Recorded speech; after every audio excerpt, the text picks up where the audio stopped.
Hello and welcome to FPL Mate, your best mate for fantasy Premier League content for the 2020-21 season. My name is Dan and today I've got for you a Gameweek 21 buy, sell, keep, avoid transfers video right in your faces as we get ever closer to this rapidly approaching deadline. Now, the deadlines are coming thick and fast. It really is crazy and we do need to think about our transfers very quickly before that deadline reaches. Before we get into this video, I did want to very quickly say, and I know a lot of people won't be interested in it, but I need to get it off my chest. I just want to say thank you so much for the support recently. Not just all of the liking and the subscribing as we, go towards the 50,000 subscriber goal, which we've only got 2 days to get to, by the way, guys. Fingers crossed we can make it. But also just as a community, how supportive and encouraging you've been for me recently. Obviously, we've had a few trolls on the channel recently and it got me down a bit. But you guys, your comments, I read every single one of them, even if I can't reply to everyone. And just how intelligent, how insightful, how funny you guys are. You're just incredible. You really are the best community in FPL. There's no better way of saying it. But anyway, enough of the soppy stuff. You're here to see some transfer stuff. And I'm going to get into that. But first of all, a quick note from our sponsors today. And it is, of course, OneFootball. Now, for those of you who don't know what OneFootball is, it's a great app/website for all things football. Now, I personally use OneFootball, the mobile app, to check on scores, lineups, all that kind of jazz, especially when there's multiple games going on at the same time. I can't watch every game at once. So I've got my phone open, I've got OneFootball up. Let's see what's going on here. Let's see what's going on in the other game. And then, of course, you've got your football news and stuff as well. So check it out. Link in the description. Completely free of course. So very quickly, the rules of this video. Buys are players that you probably don't have but should consider bringing into your team. Sells are players that you probably have but should consider removing. Keeps are players that you probably have and should keep. And avoids the players that you probably don't have but you should also avoid getting them in. Now, every single game week at the moment, it seems to be all about Man City. The tale is no different. I just want to put Gundogan in the buy section again. But I did that last week. I do want to mix it up week to week and tell you about some different players. But again, if you don't have Gundogan, it would be a very good idea to bring him into your team. But we are going to talk about some other players today as well, just to, keep it fresh, keep it real. But Man City is, as always, a major focus of our transfers at the moment. They really are the most important team to be targeting right now. So let's start you off with a buy. So our first buy today is Harvey Barnes. 2 goals and 2 assists in his last 5 games. Pretty decent returns for the Leicester man. Playing 90 minutes every game, which is something I really like. Sometimes when I look back at Harvey Barnes, how much game time he's had in the past, often he would come off at like 57 minutes and stuff like that. But recently, he's playing 90 minutes every single game. The more he's on the pitch, the more opportunities he's going to get to score, assist, everything that we like in FPL. So that's a really big selling point from him. And one of the factors that kind of makes me prefer him to someone like James Maddison. Really good player as well to have in your team, but I do prefer Barnes. Cheaper, plays more minutes, and his stats are a little bit more reliable. You kind of get what you expect statistically. Maddison's a bit more of a statistical anomaly, and it's a little bit harder to predict when he's going to get those points. So, last 5 for Barnes, 16 shots, and 9 of those in the box, which is pretty high percentage for a midfielder, I suppose. 3 big chances.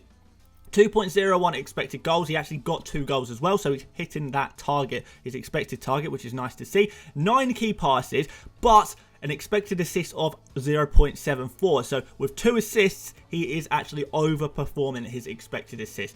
I don't know. He is involved in a lot of goals for Leicester. In fact, over the past 5, he's been involved in half of Leicester's goals with either the goal or the assist. Maybe now that Jamie Vardy's out for a couple of game weeks, we might see Barnes being involved in even more as a percentage as he becomes, I don't know, one of the main attacking threats in that Leicester team. I don't know how much attacking threat you can expect by someone like Iheanacho or Perez or whoever else you might think might take the mantle from Vardy. It's actually probably more likely to be Barnes who's going to be the man to grab the goals, right?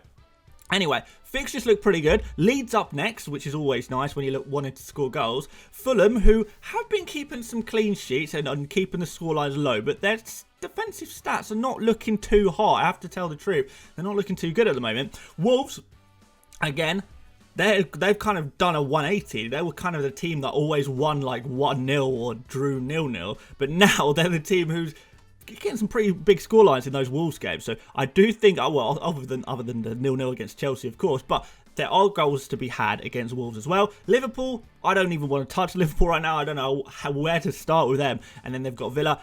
conceding a few goals recently. And then Arsenal in game week 26 with a very high chance of a double game week in game week 26 as well for Leicester. So we do like that. We do like that a lot. So plenty of nice things when it comes to Harvey Barnes, especially these next couple of fixtures in the very short term. It's looking pretty nice. And then we've got the double later on, we hope, for Barnes.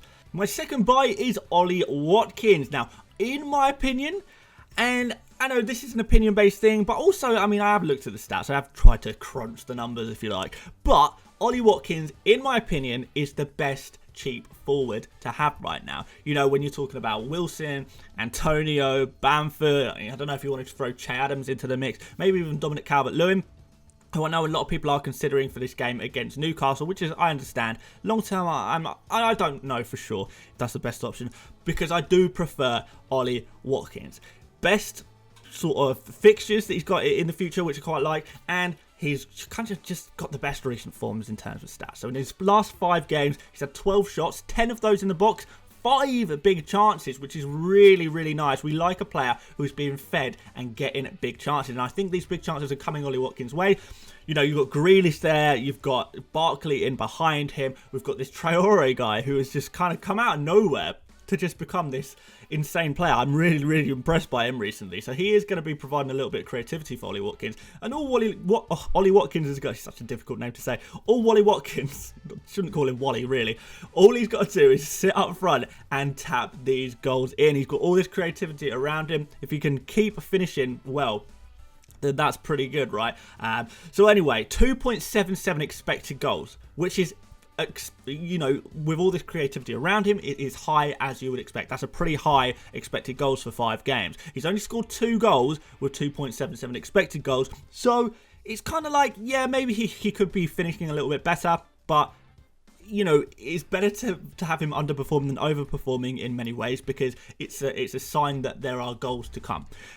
8 key passes, sorry. 1 big chance created as well. 1.15 expected assists, and he's had 0 assists over this period as well. So, in terms of expected assists, in terms of expected goals, he's underperforming. We know he's a good player, so it's kind of a good telltale sign that there are good things to come from Watkins as well. So, overall, I really like Ollie Watkins, and if I was going for a cheap striker right now, and I know a lot of you guys will be looking to move on some of the other strikers at around the same price as Watkins, maybe Watkins is the player to go for. On to some sells. Let's start you off with Callum Wilson for our first sell, because it kind of fits quite nicely with Watkins, right? If you're selling Wilson, you can buy Watkins. You've got an easy little trade deal there you can do.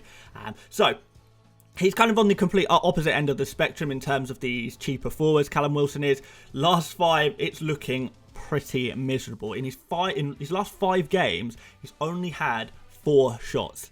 And guess how many of those 4 shots were on target? Just 1. So he's had 1 shot on target in the last 5 games.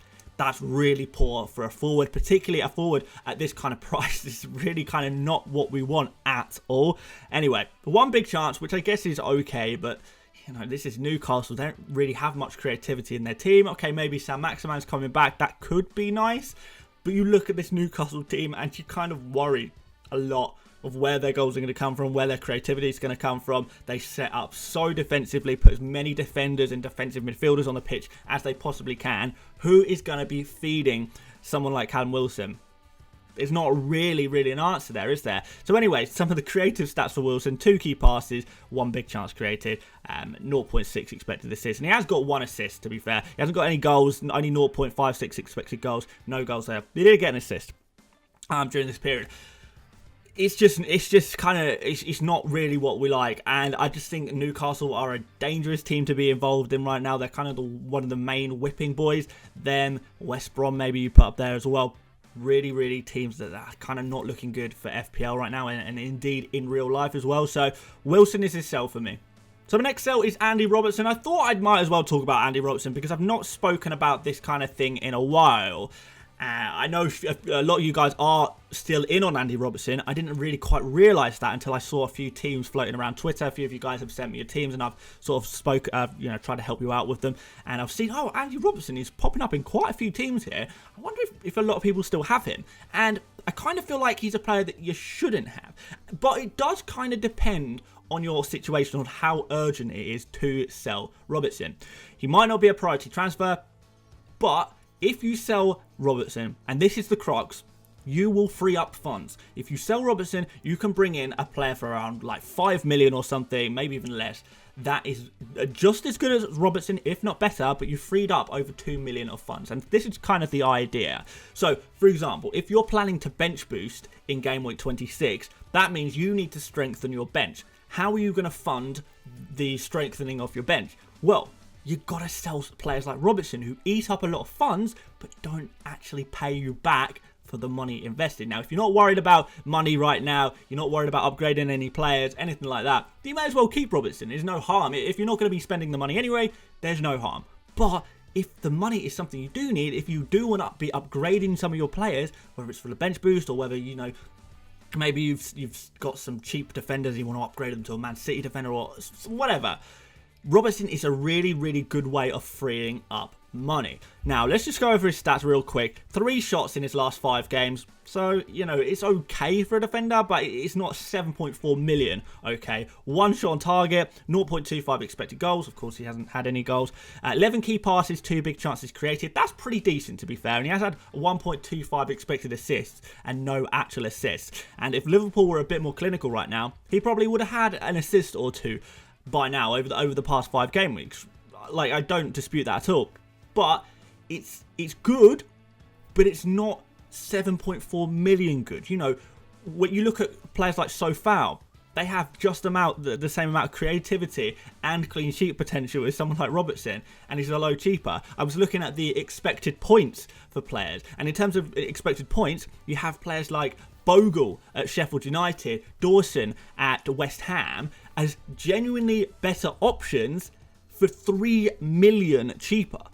These players like Bogle and Dawson, they genuinely have a higher expected points over the past 5 games that they've played than Robertson, 3 million cheaper. So there really is that much of a difference.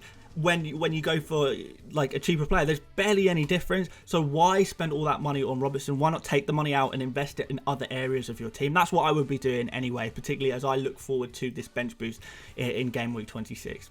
Time for some keeps, and I'll start you off with Phil Foden. I know a lot of people are ditching Phil Foden. Do kind of want to encourage you to keep him on this particular week. Let me try and explain why. So Foden, we kind of know when he plays, he does well. It's the bad thing about Foden, and the reason why I would never, you know, recommend buying Foden, and the reason I'd never want Foden in my personal team, is because he has just this insane rotation risk that I don't want to be dealing with. I really just do not want to be dealing with a rotation risk that is that high. However, we can often predict when Foden is and isn't going to play, and usually it's just a case of, did he play last game? If he didn't start last game, he's probably going to start the next game. And guess what? He didn't start last game. He didn't start in Game Week 20 against West Brom, which sort of suggests that maybe he is going to start in Game Week 21. So you might be worrying, okay, maybe he's not going to start again. But actually, past evidence suggests that if he gets dropped one game, he gets brought in back into the team for the next game, which is exactly what we want. So last 5 appearances, and to be fair, he started in 4 out of 5 of those games. He's only had 1 sub appearance in that last game. But in these last 5, 12 shots, all of which were in the box, which is very nice for a midfielder. 2 big chances. Yeah, that's actually not bad, is it? 1.57 expected goals. He got 2 goals. He scored both of his big chances, which is really nice to see. 14 key passes. That's pretty high. That's not bad. And 1 big chance created. Okay, maybe that could have been a bit more, but you know, it's mostly about goals. Remember that Phil Foden is pretty cheap. 1.37 expected assists. Sorry, that's 1 assist that he's actually got. So slightly underperforming, but not by a massive amount, and slightly overperforming on his expected goals. It's kind of it's pretty good for his price, right? It's genuinely pretty good. And if he's going to play, then we're all good. So if we can predict that he's going to play, which we do, then don't sell him. If you do, however, think, okay, maybe that he's going to go on a run of not playing games, you don't think he's going to play this next game, fair enough, sell him. But I think he is going to play, and I think you should keep him. That's just where I'm at, guys. My next keep is Jack Grealish. Again, I was looking through the stats of who is being sold by a lot of FPL players, FPL managers. Who are you selling? Who are you guys selling? And a name that kept popping up was Jack Grealish. What? Jack Grealish, that seems a bit crazy to me. It seems like a really weird time to sell Jack Grealish. So Grealish is now kind of playing on the left wing again, which is where we really like him, to be honest, or at least where I like him. He seems to get more goal scoring opportunities when he's playing on that left hand side. You've got sort of Barkley in the middle, you've got Watkins up front, you've got probably Traore at the moment, to be fair, on the right wing, and we've got Grealish on the left. And it kind of works for Grealish. He can be a more of an attacking player. He doesn't have to drop so deep so often and create, and can spend more of his time shooting. And that's where the points are at for midfielders, isn't it? It's the goals. It's the goals that we're really looking for more than anything. So I really like this. I really like Grealish a lot. We kind of got a situation where Aston Villa are guaranteed at least 2 or maybe even 3 double game weeks. Exactly the same situation as Watkins. You know, while I was telling you maybe you should buy Watkins, we've got a couple of double game weeks guaranteed. One of these double game weeks could even happen before game week 26, depending on FA Cup results. So we could have a double game week for Aston Villa pretty soon. We don't know for sure yet. Depends on results. I'm not going to make any promises, but you know, when we get to game week 26 and we've got double game weeks then, well, that's kind of what we like. You know, that's what we can really plan for. And I do think Villa are going to have a double in 26 at least.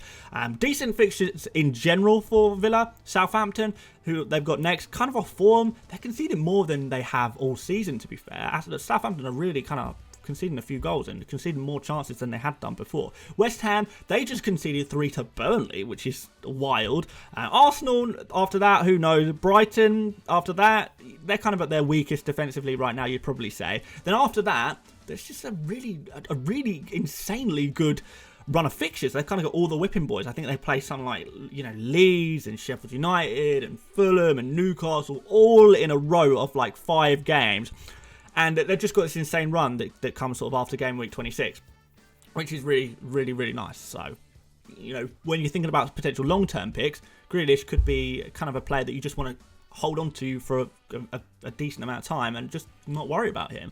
Last 5 stats anyway for Grealish: 5 shots, 4 in the box, 1 big chance, 1.02 expected goals. Of course, he got 1 goal during this 5-game period. Now, I know those stats do not sound super high, but most of those goal-scoring opportunities, that goal-scoring output, was in the last game he played alone, when he's playing on the wing. I really do think, you know, when he's on the wing, the goal-scoring opportunities will fly up kind of thing, won't they? That's kind of my opinion on that. It's harsh to judge Villa completely based on their stats because, you know, they've had this massive, long COVID outbreak, and then having to break from football for 3 weeks, and you know they played Man City immediately after that. I kind of like Grealish still. He's not a player I'd want to be selling automatically, and you know creatively with Grealish, you know you're always getting the best. So 17 key passes, 2 big chances created, 1.57 expected assists. He's of course got 2 assists over that period. So, you know, creative masterclass. The hope with him playing on the wing that he is going to be getting more goal scoring opportunities. I think that's going to happen. All in all, just not. I don't know if I'd necessarily be looking to buy Grealish at this exact moment, but definitely would not be looking to sell him right now. He would definitely not be on my for sale list. No way. On to some avoids. Raheem Sterling, we're going to start off with. Now, if you have him, keep him. If you don't have him, I would avoid him. He's just kind of too expensive for what he offers. Again, he hogs up that cash. You know, for those of you looking to bench boost in game week 26, you don't want all that money invested in Sterling, do you? Now, people assume he's a better option purely because he's more expensive. People look at his price tag and think, oh, he must be better than, you know, Gundogan, Mahrez, Bernardo Silva, whoever. But in reality, he doesn't actually offer any more output than any other City attacker, really. He's okay. His stats aren't bad, but they're not as good as people a lot cheaper than him. And for that, you know, when you just make that direct comparison, pretty easy. You know, you just break your Sterling up and you just spend the money in 2 different places. Who would you rather have? Sterling and, I don't know, like someone super cheap like Burke at Sheffield United? Or would you rather have, you know, you can have like a Gundogan and a Harvey Barnes, or you usually pair someone with Gundogan and Maddison, whoever you want. You can have 2 medium price players who will have a far bigger output than Sterling and any of the super cheap options. So think about it like that. It just doesn't seem worth it. Anyway, last 5, like I said, his stats aren't bad. They're just not amazing for his price. 11 shots, 10 in the box, pretty decent. Only 2 on target, which is a little bit disappointing. 1.58 expected goals, 2 actual goals. 5 key passes, no big chances created. 0.66 expected assists with 2 assists in that. So he's been overperforming by quite a little bit there. You know, when you consider you can get much better output from Gundogan, you know, even Foden, even Bernardo Silva for much cheaper, what's the point in going for Sterling? I just kind of expect more from an 11.5 million player. He's a rotation risk with Jesus coming back as well. You know, he doesn't play every game anyway, Sterling. We know this about him. And all of the other wings, they're kind of fit, wingers are kind of fit and firing. It just does not seem like a player I'd want to bring in right now. That you can spend your money a little bit more wisely, I think. Our final avoid is Ederson. I told you this was going to be a Man City themed episode, guys. The problem I have with Ederson is that he has a very clearly defined 6-point ceiling. He is very rarely going to score above 6 points. It's just so hard for him to score more than 6 points. He hardly has any saves to make because the defence in front of him don't allow any shots to go to Ederson. So he doesn't make saves, which means he doesn't get save points. Because he's not making saves, he's not having too much of the ball or anything like that. That means he's not going to get bonus points either. So no save points, no bonus points. He wastes a slot that you should be using on outfield City players. So if you've got Ederson, that means you can only have 2 outfield City players. And I'd want 3. At all times right now, pretty much. City are the most important team to focus your energy and your transfers on right now.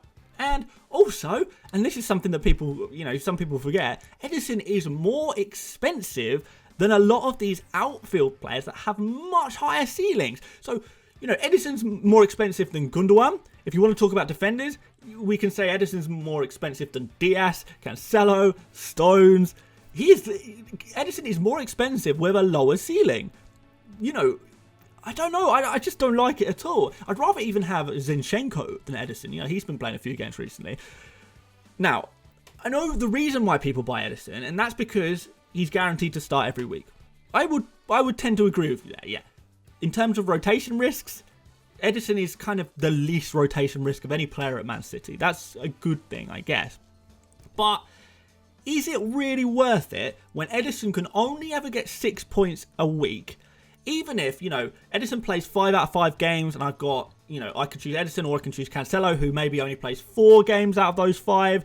Cancelo, if he gets a clean sheet in each of those 6 games, each of those 4 games, and the same as Ederson, and, you know, he gets a couple of bonus points. Cancelo can get bonus points very easily. He could, you know, potentially get assists, potentially get goals. That kind of, you add this all together, and already you can see that Cancelo needs less games to get the same amount of points as Ederson anyway. So it's kind of pointless going for Ederson because you can just go for Cancelo and you can have someone else in goal. You can spend your money a bit wiser.